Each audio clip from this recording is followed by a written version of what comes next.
The United States of America, also known as the Land of the Free, abolished slavery in 1865, right? Actually, the United States may have found a new way to make people work for low wages and huge profits. Right now, the United States has about 4% of the world's population and 25% of the world's incarcerated people, having the highest incarceration rate of the whole world. Today, the United States holds more than 2.3 million people in prison, holding more people per state capita in the world. More than 500,000 have not yet been convicted, which means that they are now in prison waiting for their trials. Prison labor has had a huge profit in the United States economy, so much that it earns over $1 billion a year, while paying inmates just a few cents an hour. The government can gain huge profits from these inmates, which makes them a crucial part of the economy. According to a Mother Jones article, a prisoner's wage can go from 23 cents up to $1.15 an hour for doing menial jobs. Sometimes the wage can even be less than $1. Many world-known companies profit from the use of prison labor.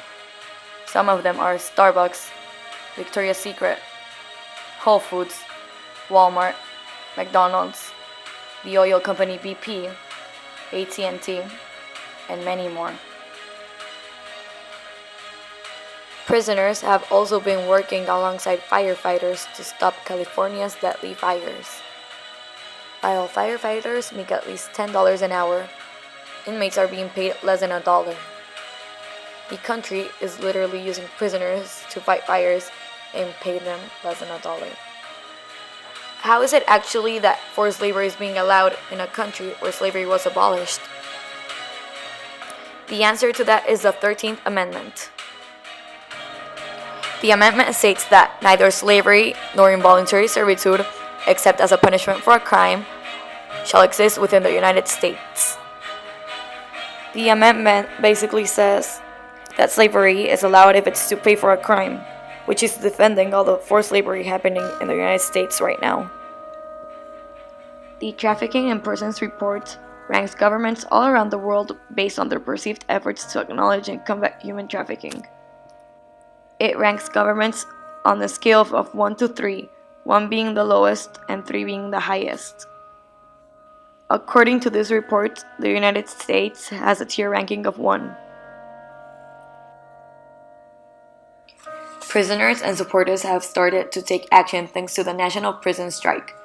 On September 9, 2016, a nationwide strike struck the United States. Over 24,000 inmates were involved, and more than half of the U.S. states. The strike happened on the anniversary of the 1971 Attica Uprising. The Incarcerated Workers Organized Committee made the following statement. We will begin an action to shut down prisons all across this country. We will not only demand the end to prison slavery, we will end it ourselves by ceasing to be slaves. Overseers watch over every move, and if we don't perform our appointed tasks to their liking, we are punished. Slavery is alive and well in the prison system, but by the end of this year, it won't be anymore. This is a call to end slavery in America.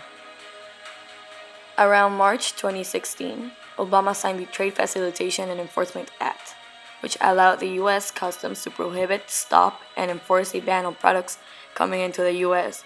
if products were made with forced labor.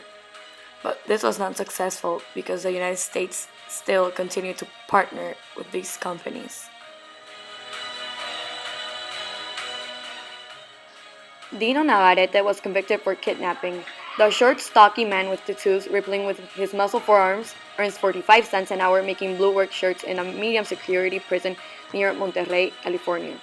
After deductions, he earns about $60 for an entire month of 9-hour days.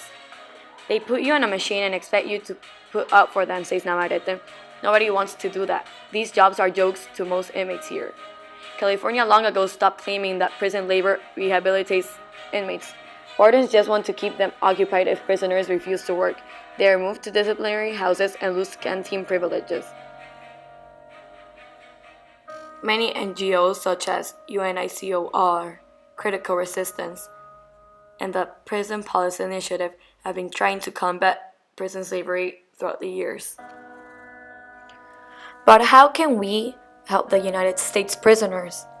We as people can make a big difference with prison slavery by protesting, making websites, joining NGOs and campaigns. We can make a very big difference.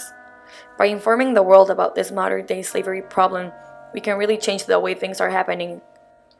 Because remember that those who don't move never notice that they have chains.